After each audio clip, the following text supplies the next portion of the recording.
بسم الله الحمد لله والصلاة والسلام على رسول الله وصحبه أجمعين اللهم صل على حبيبنا ونبينا محمد صلى الله عليه وسلم في الأولين وصل اللهم وسلم وبارك على حبيبنا ونبينا محمد صلى الله عليه وسلم في الآخرين اللهم صل على حبيبنا ونبينا محمد صلى الله عليه وسلم كلما ذكره ذاكر الأبرار وكلما غفل عن ذكر الغافلون. All praise due to Allah subhanahu wa ta'ala who knows what we reveal and knows what we conceal and even knows what the animals feel. We thank Him, we praise Him, and on Him we have reliance. It is to Him we only turn to for true guidance. We ask Him to send His peace, His blessings, His mercy on the best of human beings and prophets, Muhammad sallallahu alayhi wa sallam, on whom be praised until the very end of our days. And we ask Him for steadfastness, guidance, mercy, and to never lead us astray, and for Him to save us on Judgment Day. And we're continuing our series, Icons, Leaders of Faith. If you haven't already guessed, what is our series based on? Huh? Mushtabah. Historical events, good, but like it's based on something. I've mentioned it, I think, twice. Yeah. Political impact, good. Social impact, political impact, but it's based on some. Why am I choosing these people? These specific people? They're Muslims, good. That's actually good. I chose this because we look up to so many people who are not Muslim, and essentially our community is losing touch on icons that we should be looking up to. We should understand more about these individuals. Okay, I'll tell you. It actually was told in the third or fourth session when we were talking about the four Imams, right? And the idea was Imam Ahmad said about Imam al-Shafi'i, a hadith. What was the hadith? Allah subhanahu wa ta'ala يبعث الله على رأس كل 100 سنة من يجدد لها دينها أو كما قال صلى الله عليه وسلم. Allah subhanahu wa ta'ala sends on the head of every 100 years, meaning every 100 years, someone that will revive its faith, the faith of Allah subhanahu wa ta'ala. So the idea being is that these are called the mujaddidun. These are the revivers, okay? The revivers of faith. And of course, the original ones were the ones who brought faith to begin with, the prophets. Then we went through the Sahaba, the Khulafa al-Rashidin, among the highest of the echelon of the Sahaba. And then you have the four Imams. Now we're in the 4th century. So we covered everything before this. 1st century, the 2nd century, the 3rd century. Now we're in the 4th century. So the 3rd century, who was the last person we discussed? You don't remember that, yeah, Jama'ah? Huh? Good. We discussed Imam al-Bukhari. Imam al-Bukhari, rahimahullah ta'ala. Okay, so in this session, the 4th century, Qarn al-Rabi' Hijri, not Gregorian. We're going to be discussing a man which is very interesting named Ibn Hazm. Ibn Hazm al-Andalusi, rahimahullah ta'ala. Ibn Hazm was one of the most impactful fuqaha in Islamic history. In this century, I found it very interesting that there wasn't like somebody that extremely stood out. Like you could say, this person. There's a bunch of fuqaha, there's a bunch of political figures, but there wasn't one person that really just stood out to me personally. So I went with Ibn Hazm because there's no person that reads fiqh except that they have to quote him.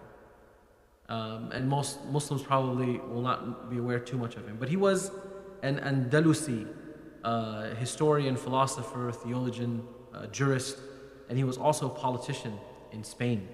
And he lived from 384 Hijrah, and he passed away 456 Hijrah. So again, the 4th century. He passed away, of course, in Spain as well. He lived in what was known as Islam's golden age, or the Islamic golden age. This is what historians refer to as this golden period where Muslims ruled Spain for about 600 to 700 years. So this Andalusi scholar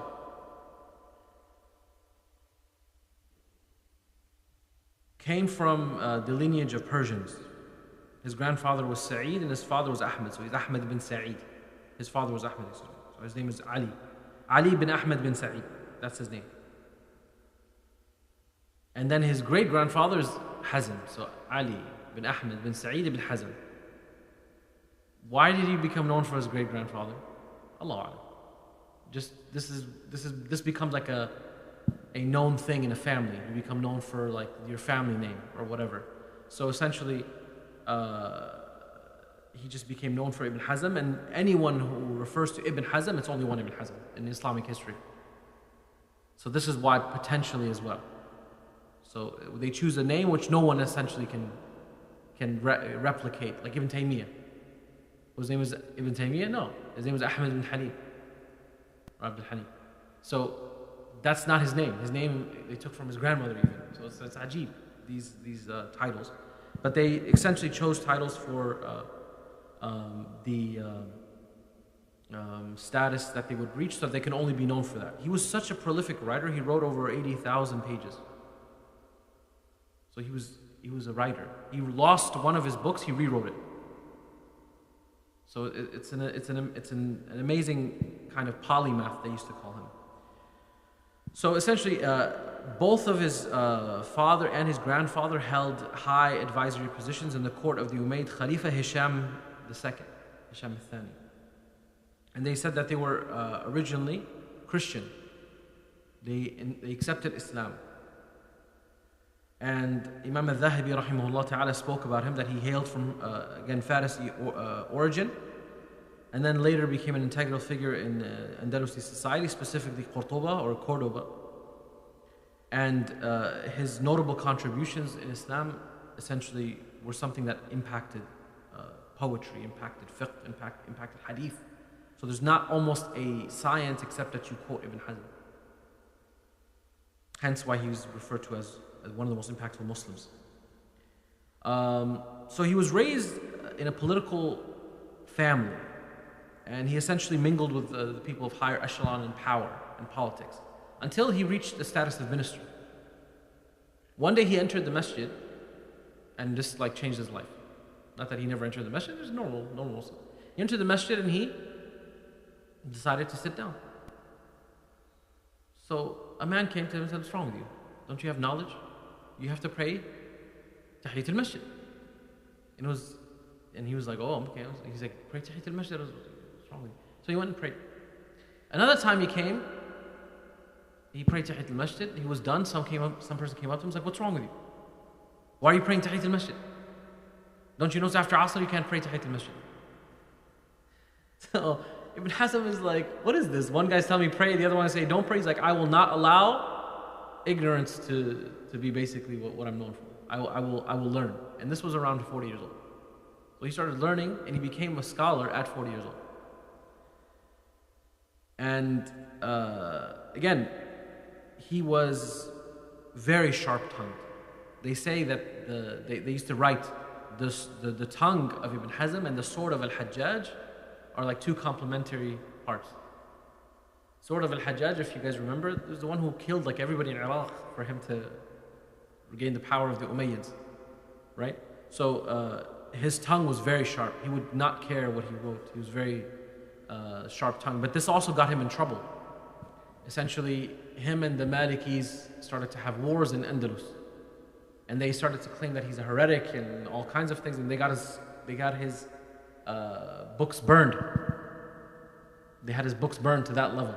And he said, "Let them burn them." He rewrote them. He rewrote the book that they burned. So Ibn Hazm, when Ibn Hazm's father died, Ibn Hazm again rose to power over the shadow of his father, but the caliphate that he was under, the Khalifa, as he was under, was embroiled with civil war and fighting with each other. And this was known about Andalus in Spain. And this is why Imam al-Suyuti, when he quotes all of the khulafa, the ruling kingdoms, he doesn't even quote the Umayyads of Spain. He's like, and they're not Shar'i anyway. Like that. Why? Because while they were in Spain, what was happening in Iraq? Who were the Khalifas? No. We're past the Umayyads. We're way past the Umayyads. Who came after the Umayyads? Abbasids. So how can there be Umayyads and Abbasids at the same time? The Umayyads got kicked out and the remnant of their kingdom was left in Spain. So they claimed the Umayyad Khilafah in Spain, while there wasn't Abbasid Khilafah in Iraq. So you're like, wait a minute, how can there be two Khilafahs? Exactly. So that's why Suyuti says they're not Shari, they're not legislative. Like legislatively okay to even have a Khilafah. There's just some kingship that's being ruled in Spain.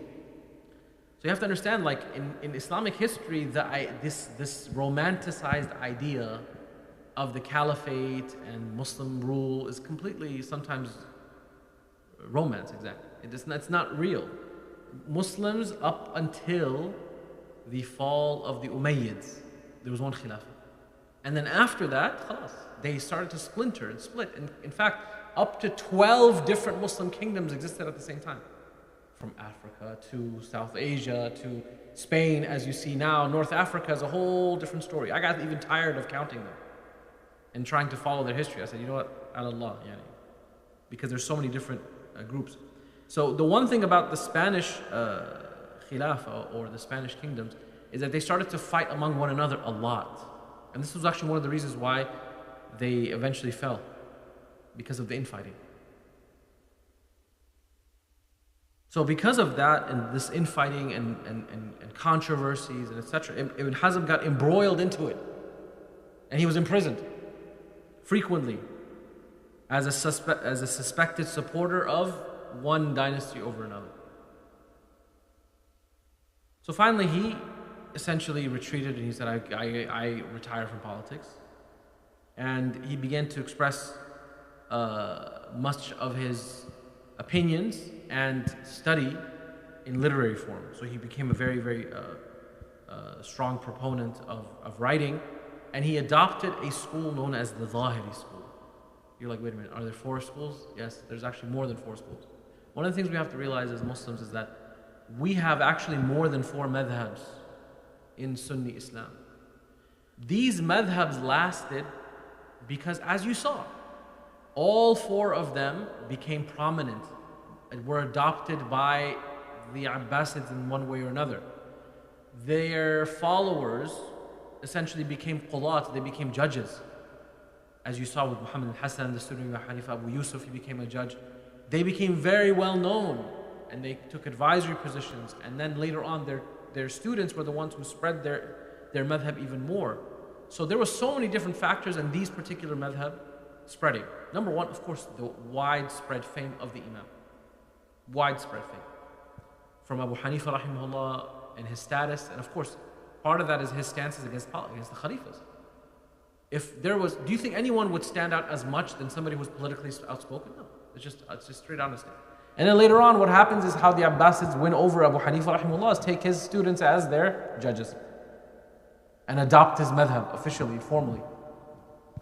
Imam al-Shafi'i rahimahullah became famous as well because of his books. And then later on his students, and then later on when he left Iraq because of the political turmoil that was going to essentially start from what eventually led Imam Ahmad to be under trial. He didn't want to be involved in that. So he went to Egypt. And Egypt was protected from that trial. So in Egypt he spread like wildfire. He wrote his books and his books became extremely popular. His students became well known for transmitting those books. And he started adopting many students that became great ulama. Imam Ahmad, of course, because of his stance in the trial. And he became known as one of the greatest imams for his stances, for standing firm and essentially being house arrested, and became even more well known, and etc.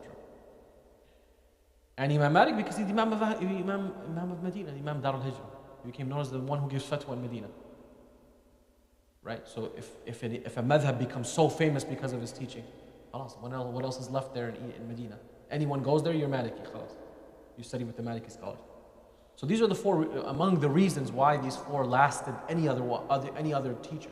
The other major ulama and scholars were people like Sufyan al-Thawri, were people like Sufyan ibn Uyayna, were people like Layth ibn Sa'ad in Egypt, were people like al-Awza'i. So, in fact, it's known that among the people whose madhab spread in Spain was Imam al-Awza'i. But he had a political stance with the Umayyads. So his madhab didn't really spread as much because of his students. So there's other imams, you can mention them by name, who essentially did not have that success of their madhab being spread for one reason or another. So among the madhabs that spread was because of this man spreading it, because of his prolific writing, was the madhab of a man by the name of Dawood ibn Ali al-Zahiri. Dawood ibn Ali al-Zahiri. Dawood ibn Ali al-Zahiri essentially had a unique perspective when it came to the madhahib. And his perspective was that the Quran and the Sunnah must be read literally as possible. That's what Zahir means. Zahir means it has to come as literally as possible. Okay? And among the people that adopted the school was, meaning it made sense to him, was Ibn Hazm. So he became known as one of the greatest of Zahiri Imams. So his examination of Quran and his examination of the hadith of the Prophet ﷺ was very literal. I'll try to give you some examples. Some of his examples are interesting. So among the things that they believed in is that essentially there is no analogy. You must take it literally from the Quran and Sunnah as possible. Okay? So,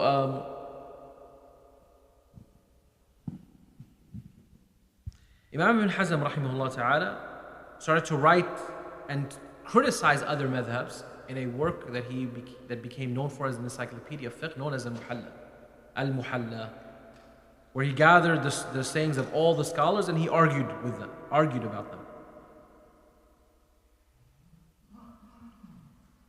Okay? So, this is what he became the most known for. His book on fiqh known as Al-Muhalla. Okay? He also wrote in, again, theology, poetry, even love. He has a book called The Ring of the Dove, which is translated, Tawq al-Hamama. And it's about noble love.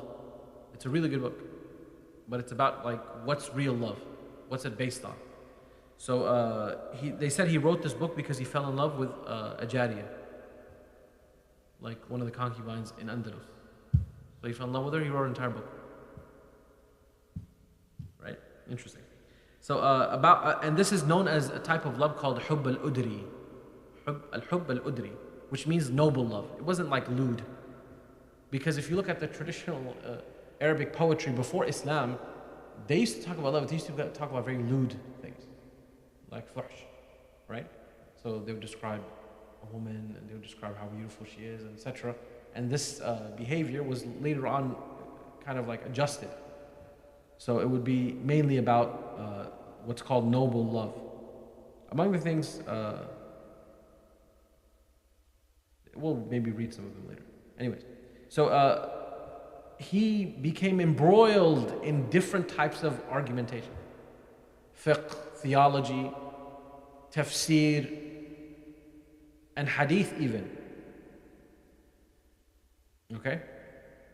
He became known for that. But this is not how he started. Imam Ibn Hazm rahimahullah ta'ala, because he lived in Andalus, Andalus got taken over by, remember what was the initial madhab I told you that it was? What was Andalus? They followed the madhab of a particular scholar. Like you haven't heard before. No, good, that's later. Al-Awza'i. They followed Al-Awza'i first. Imam Malik's Muwatta and his madhab spread in Spain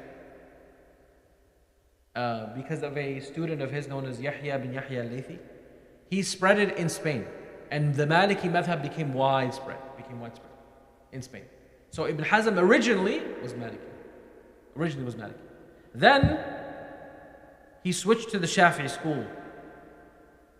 He wasn't content with the Maliki madhab. And I think people like him, he's almost like a contrarian. You know what a contrarian is? Someone that has to contradict someone else. That's like his behavior. Like you'll say something, he's like, no, I don't think so. The carpet's red, nah, it's ruby, right? For example. Those kind of personalities. So he was very much, and by the way, it makes sense because politicians are like that in general. Right? They have to have their own views, their own stances, their own swing, their own kind of thing.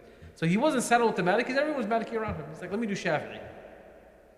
And he looked at the Shafi'i madhab, and I think the depth in which he achieved Islamic understanding was the fiqh of the Malikis than the Shafi'is, but Imam al-Shafi'i is known for his usul, for his principles. Meaning he dove deeply into the legal reasoning of all the rulings. That's what usul al-fiqh is. What makes you understand this is wajib? What makes you understand this is makruh, disliked? What makes you understand this is haram? So that legal reasoning is something that, of course, he became very enamored with. And then he settled on the Zahiri school, which just tells you, you know what? It is what it is. Straightforward. So for example, I didn't want to mention this example, but fine, I'll mention it. Among the examples that the Zahiri school mentions is that when a person seeks to see, the person that they're going to marry, what is the limit of what they're allowed to see? So they're Zahiri. What does that mean? Everything is permissible in their school, which is except a particular area, the private part. But that's very, very, very literal. Because why? The Prophet Muhammad told Jabir radiallahu anhu that, did you see the woman that you wanted to marry? He said, no, I haven't. Oh, he said, yes, I have. Meaning he looked over this ledge, which he was able to see, again, this woman in her natural clothes at home, etc. So the Prophet ﷺ, when he asked Jabir radiallahu anhu, he said, look, he asked him, did you see? So see means anything. And this is the Zahir. They're very literal in that sense. And they would argue with people about this. Okay? And essentially, he became so well known for this that he was eventually promoted to the level of a teacher within the school, and people started to study under him. But because, again, they made so many enemies because of his sharp tongue, because of his position, because of his essential disagreements with the Malikis, with the Shafi'is, with everybody, he was kicked out of the masjid. He was kicked out of the masjid. His books were burned. And this is when Ibn Hazm rahimahullah ta'ala, essentially, he said he wanted to prove them wrong, and he rewrote the book that was burned from him. Imam Ibn Hazm rahimahullah ta'ala, of course, has a lot of works that we can maybe discuss, but among them were, he also was highly critical of the political movement, so he was critical of the Shia, and he has works against them. And part of that was because of, as you know, the Abbasids were Ahlul Bayt. And he wanted to basically speak out against the aberrant views of Ahlul Bayt. And he spoke about the Shia. He said the Persians possessed a great kingdom and an upper hand above all other nations. They magnified the danger they posed by calling themselves the free ones and the noble ones. And as a result, they considered all other people their slaves. However, they were afflicted with the destruction of their empire at the hands of the Arabs, whom they had considered a lesser danger among other nations. Their affairs became exacerbated and their afflictions doubled as they plotted wars against Islam. However, in all their plots, Allah made the truth manifest. They continued to plot more useful stunts. So some of their people accepted Islam only to taunt Shi'ism, with the claim of loving Ahlul Bayt and abhorrence to the oppression against Ali. Then they traversed on this way until it led them away from the path of Islam. So he wrote this book in Al-Milal wal-Nihal, talking about different sects in Islam. So he spoke out, what does that cause you? It causes you enemies now from other groups as well. They used to praise him for his sharp wit, for his stances in rule and fiqh, but in his time, he was absolutely rejected. He was rejected. Why? Because of his tongue. He essentially could not hold back, and many of the ulama in his time, in his locale, did not appreciate him. What made him famous was his work al-Muhalla. As his work al-Muhalla became so integral that the scholars, they said, if you want to be a jurist, if you want to be a faqih, then you should read and know al-Muhalla. 4 books, they said. 4 books if you're not considered a faqih unless you know. Number 1, al-Muhalla by Ibn Hazm. Number 2 is al-Mughni by Ibn Qudama rahimahullah ta'ala. And number 3 is al-Majmu' by al-Shafi'i. And al-Istidhkar by Imam Ibn Abdul Barr. They're one in each madhab, except you have no mention of the Hanafis in this book, because they don't really have a book of comparative fiqh. They have one that's comparing with Shafi'is a lot, which is Fath al-Qadir and the Hashia of it, Ibn Abidin, Hashid Ibn Abidin. But anyways, point being is, he became so well known and famous for essentially his stances, and his works became widely read because of this, and this is how he impacted Muslims to critically think not just the widespread madhab that existed in this time, but he actually caused a schism in society because of his views. And this teaches us one important thing, which I wanted to kind of focus on. The truth is not only based on what the four madhabs say. Meaning, the truth is more expansive to that. Haqq, or what is considered valid difference of opinion, is not only these four and that's it, but there's essentially other views which are also considered valid in Islam. The Zahiri opinion, for example, is considered a valid opinion as long as it does not go against a consensus of the majority, for example. This is an important note. Why? Because sometimes we may follow a particular view and think this is the only correct way. This does not mean it's not the only correct way. It means that you're following a valid view, and others may be also correct. You cannot be so stringent in your view that no one else is correct except the view that I follow and my teachers. And this is what Ibn Hazm essentially showed. He went against all four of them with that. But he became known as one of the greatest scholars in Islam. His views in hadith are read as much as his views on fiqh are read. And this is why he made such an impact in all of Islamic history. He had to be mentioned. So this is something I want to get across to you all, is that sometimes you will follow a view.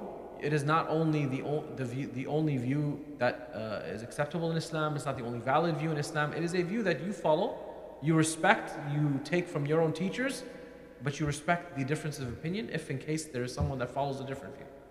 And this is an important lesson to learn in the life of Ibn Hazm, because essentially that's what he wanted to get across to people. Don't be so stringent that we're the only Malikis in all of Spain. Imagine he's going against a country. He's not going against like one or two people. So this teaches a very important critical lesson. That's number one. Number two is that Ibn Hazm was sharp-tongued. Be very wary that you don't become sharp-tongued either. It is better for you not to rile people up in disagreement or being a contrarian. Because why? Sometimes you can say the same thing and be accepted, and rather, if you do it the way Ibn Hazm does, everybody turned on him essentially because of his sharp tongue. He would say like, and this person is nothing, like without caring what the consequences are. Even though he wrote books on adab, and he wrote books on love.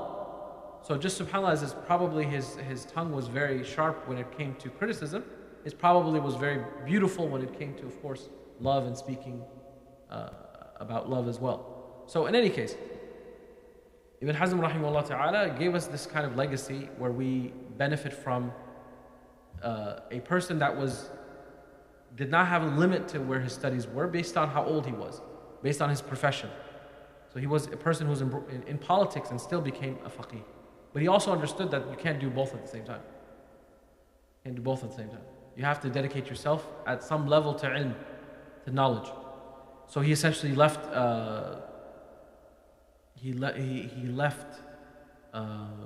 politics, and then he became fully engrossed with knowledge and study and teaching, as well as writing extensively. Ibn Hazm rahimahullah ta'ala left this legacy to the point that only he remained and the school was lost. So if you ask the Zahiri madhab, where are they now? You can count them on your hands. You can count them on your hands. Meaning, there are not many people who still follow the Zahiri madhab. But rather, Ibn Hazm as a scholar remained, even though the madhab that he followed does not. So there's the views of Ibn Hazm, but if you were to bring about and say, give us a text of the Zahiri madhab, they're in manuscript form here and there's not a full text. So imagine he became a scholar that's even bigger than the madhab that he followed, based on his contributions. So this teaches us also, like, again, what is the legacy that we behind and the contributions that you leave behind. Books will never die unless they're burned completely, right? So subhanAllah, his books were the ones that made him extremely famous. the contributions he left behind for people. And we also should learn from that. What are the contributions that we're going to be leaving? And among the best things that you can do is essentially learn and teach that to those around you, or be involved in an educational institution, so on and so forth. This was Ibn Hazm rahimahullah ta'ala. He was buried in Seville. I don't know how to say it because I'm not Spanish. But anyways, he passed away in Seville. And of course, this was much before, 400 years prior to the fall of Spain. So this was at the height of Spanish conquest. Among the things that he's also known for, rahimahullah ta'ala, Ibn Hazm was someone that did not chastise the women at that time for a lot of the fitna that was involved. For example, many women at that time took off their hijab because Andalus became like a party house, essentially. So this became like a known thing in Andalus. Women started to take off their hijab. So they went to him and they said to him, ban women from masajid. Right?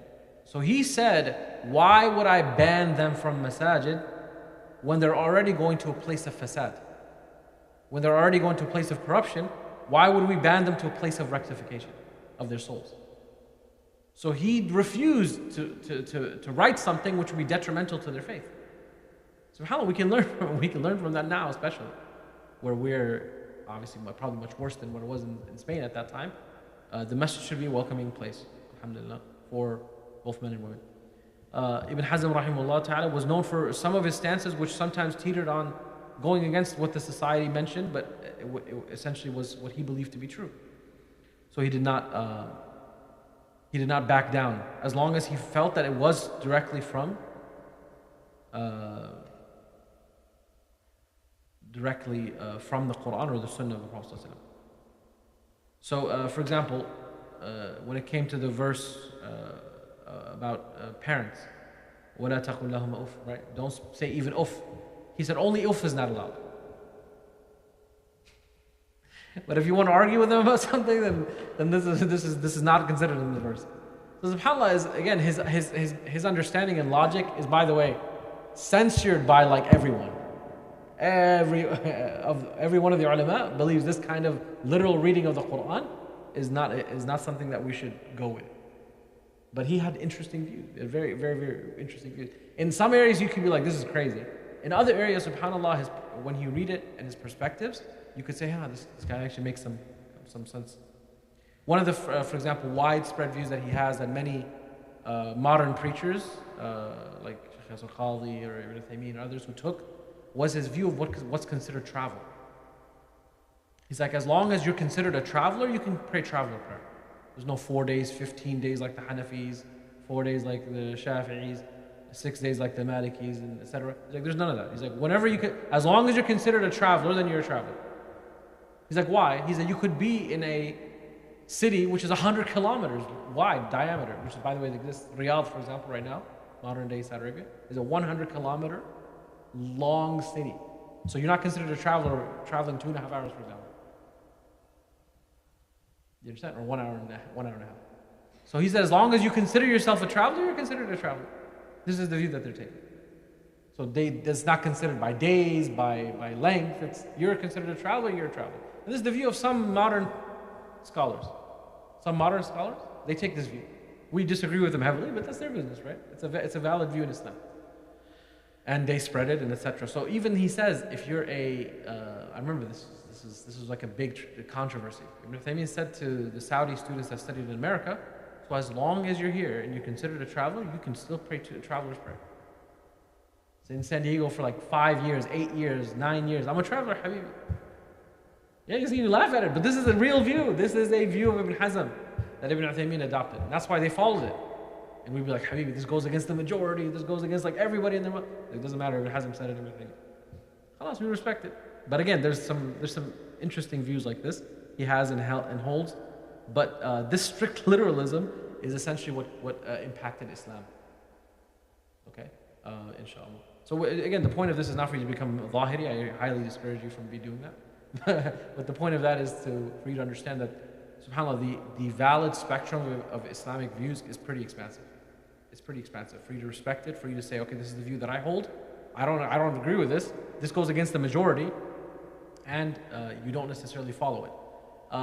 And on that note, I will end with this particular anecdote, and that is that the Prophet ﷺ, he mentioned a hadith which the scholars say is a reason why you should stick with the majority in the community. And that's why the Prophet ﷺ said, عَلَيْكَ بِالسَّوَادِ الْعَظِمِ. Follow the great, large majority, essentially. Why he said sawad al-a'zam? Sawad means black, and a'zam means the large black. What does that mean? He meant by that, if you were to look into a large crowd, what do you see? You just see black, because the people's heads. You can't pinpoint them out. You can't see who's black, who's white, who's different color. Just this massive, large crowd, right? So he said, follow the majority, follow the community. You guys understand? So they use this hadith as a justification with, don't try to go follow these aberrant views, because what will it do is you're going to move away from the community. And if you move away from the community, you're susceptible to falling into haram. Why? Because the scholars, they said, if you follow the weird views of the ulama and the fuqaha, you're essentially gathering these views and following your desires. You're not following Islam. Because no one sat there and they said, okay, what did Ibn Hazm say on this? What did Imam Ahmad say on this? Imam Ahmad said, and I'm just going to follow all of these strange views to gather, basically make the easiest cocktail. No scholar made that cocktail. You did. Because you just want to follow your desire. To the extent, today, you have people who are like, oh, weed is not haram. Weed is not haram. Weed is halal. It doesn't make you intoxicated. Allah said intoxication is haram. So you don't become intoxicated with weed. Who said? I've smoked weed a lot. Not me, I'm saying. That's what they claim. They said, I smoke and it doesn't make me intoxicated. It just makes me more aware. It makes me more reflective. I've had discussions like this with people. And I say to them, this is not what's meant. Ma yukhammir al-aql is what affects your senses. To the level of intoxication, to the level of influencing your cognitive abilities. Okay? So, and because it does that, it's called mufattir, and a mufattir becomes haram. But people can use anything. They use statements of the Hanafi scholars as a justification. They use statements of the Maliki scholars as justification. You can justify anything. Even weed. That's why there is a danger to someone who does not know how and what to study, and they're being led by their desires. Because why? You can justify anything. Almost. Anything. For example, I'll give you another example. The Hanafis, they have a view. And the view is that there is no riba in Darul Harb. There's no riba, there's no interest in a land which is at war with Islam Muslims. So if this land is at war with Islam Muslims, then there's no riba. This is a view in the Hanafi madhab. There's somebody in America who holds this view, and it's widespread. So any interest transactions that you have to deal with essentially puts Muslims at a disadvantage. So he said there's no interest. And people follow you, in essence. I'm exposing you to these views to not give you like a shock, but to give you a sense of reality that there is going to be things that you hear, interpretations that you hear from people that will make you even question things, make you like ask why, make you try to understand deeply, confuse you. But that's the whole point. The idea is not, these things should not be shocking, things should not be confusing. These things exist in Islam, and alhamdulillah, there's ulama that essentially guide us to say, okay, you know what, this view exists, but is it applicable in our situation, in our time, in our environment, in our space? And the answer is no. Why? 1, 2, 3, 4. Because if you do this, then all of the ayat about riba, what do you do with them? All the ayat of staying away from riba, even the dust of riba, all of the hadith about the Prophet ﷺ warning from riba and interest, what would you do with them? Like as if they don't exist, just because one opinion? No, you don't take the opinion over the hadith of the Prophet ﷺ in this case. So this is why it's important to know them, how to navigate through them. That's why I talked about Ibn Hazm, rahimahullah ta'ala, and his interesting views. But again, even then, we can't cancel his contributions. They said you can't be a scholar unless you read his views. Why? Because of his sharp wit mind, his explanation of hadith. He was very strong in hadith, which obviously it had to be for a scholar of his caliber. So I just want to speak about him as a reviver and why he was a reviver, how he impacted literally all of Islamic fiqh with just his perspective and stances. And inshallah, I wanted you guys to benefit from that. He spoke in literally everything. He spoke in medicine, he spoke in poetry, he spoke in language, he's a polymath. So he was a brain and a half of just writing 80,000 pages. They said if you tried to organize the amount of time he wrote from the time he was born to the time he died, the pages wouldn't even match in terms of how much he wrote every day. So alhamdulillah, we have people like this who essentially made an impact on the society at his time, and also brought a lot of controversy. With that, if you all have any questions, inshallah, otherwise we'll end early a little bit. Go ahead.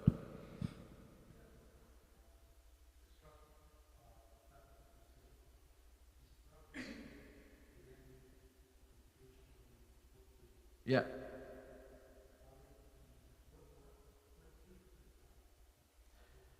Well, let me do the math.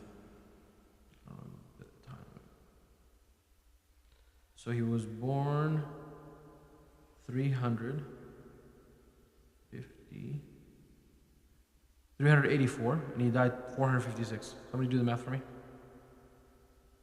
384, 456.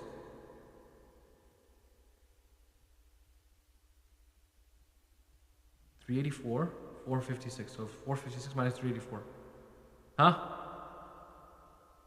What's the number? 70? Okay, it's 70-ish, 72? Anyway, so 72 years old. I mean, this gives him a long time to be able to study. How did he do that? Well, remember, he lived in a Muslim society full of ulama. They were brought up as, remember I said he's Maliki first and then Shafi'i? That was his first initial upbringing. He had already studied that as a minister. So maybe his level of knowledge was not the level of knowledge as you can consider a faqih for sure. So once that event happened, they said that's when he started to study even more in depth. So that's number one. A society has to have a bare minimum. Muslim societies, right now, they have people memorizing the Quran at like 5, 6 years old, 6, 7 years old even, maximum, right? As you go, any Muslim country, you have tahfidh in the masajid. I remember in Medina when I studied, I remember when we first entered the masjid, there was like, mashallah, you guys see when you go to Umrah, you see circles of like people memorizing the Quran, like all over the masjid. So I passed by and there's this cute little kid, he's probably 9 years old or 10. He's wearing his little shamagh, his red little scarf, right? He's holding a green, like I think it was a mushaf. I was like, oh mashallah, it's cute, he's memorizing the Quran. And the guy looks at me, he's like, no, he's not memorizing the Quran, he's memorizing Bukhari and Muslim, he already finished the Quran. And I look closer, it says Al-Jam Bain Sahihain, meaning the book which is memorized now by Huffaz, gathering between Bukhari and Muslim. So you memorize, this is the order. 4 books this big, okay? All the hadith in Bukhari and Muslim. Then you memorize the hadith that are in Bukhari that are not Muslim. Then you memorize the hadith in Muslim that are not Bukhari.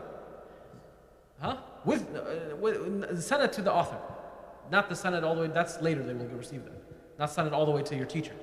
You will get that later. Then they memorize the ziyadat or the additions of Abu Dawud, then at-Tirmidhi, then Nasa'i, then Ibn Majah, and they're done. They're done. They've memorized the sunnah basically. The wide spread sunnah they've memorized. He's 10 years old. I'll show you a video if I can, inshallah, one day. The guy, his name was Jihad.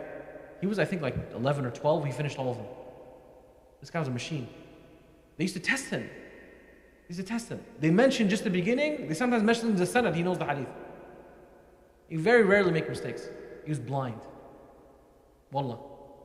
He's blind. He is blind. He's still alive. He's now young. Like, I think he's 14, 15. But subhanAllah, like, this is an ayah of this, in people like that, like Ibn Hazm were like this. They had, mashallah, intellect, strong intellect. But what I'm trying to point at is that they lived in a society of scholarship. Like, this is the norm in some places, in some societies where you have these people that are just, mashallah, all over the place. And this is a culture that we at least have to cultivate of literacy of Islam, just knowing, learning basics of Islam. We're not, as a Muslim community in America, like even at that level. We don't have basic literacy amongst Muslims. This is a problem, right? So we have to have basic literacy. I call it scholastic literacy. Like this basic level where every Muslim knows. Basic fiqh, hadith, tafsir, right? So Ibn Hazm rahimahullah, when he started, he was already in a huge society of ulama. That means he just needs time to focus on it. So I will never forget the statement of one of my teachers, who, he's a teacher, he's a good friend actually, is a good friend. He lived in Mecca for like, I think 10 years, he still now is now over 20 years. He has now kids who are going to college, about to go to college, finishing up high school. And back then when I first went to Medina, I asked him, I said, you know, that mentality of like, you gotta go back home and you gotta teach people and etc. He said, I'm here for my family to become the scholars I never got a chance to. This powerful sentence. Meaning he's here what? He's already done, he's a scholar at his own level. But he's like, these kids, I want them to be able to have the opportunity to become those ulama. Because an alim is different from like, you're just a preacher. You know, you just give classes. If you try to weigh all of the people that are qualified scholars in America compared to the ulama of like the East, we shouldn't be giving khutbah in front of them. Because of their level, their strength. There's nobody at that level. People who memorize Bukhari Muslim, like you can count them in the hands in America. You understand? So I'm only mentioning this to you because the level of Ibn Hazm, it's not something strange that someone can achieve. But the level he achieved is something strange. Because among all of them, he still became who he was, later in age. So that was, again, it has to do with his intellect as well. Just pure genius. There's only one Bukhari, there's one Muslim. Like, these guys were, you can pick them by your hands. But there's many people who subhanAllah lived a righteous life, impacted people around them, and then died. And you don't know their names. Even great ulama, we don't know their names. But this is just an idea of like one person, alhamdulillah, impacted like all of Islam after him. Anybody have any questions? Okay, inshallah. We have about 5 minutes left to the salah. صلى الله عليه محمد وصحبه أجمعين سبحانك اللهم وبحمدك أشهد أن لا إله إلا أنت أستغفرك وأتوب إليك جزاكم الله خير الجزاء. And we'll continue inshallah next week. صلى الله عليه محمد.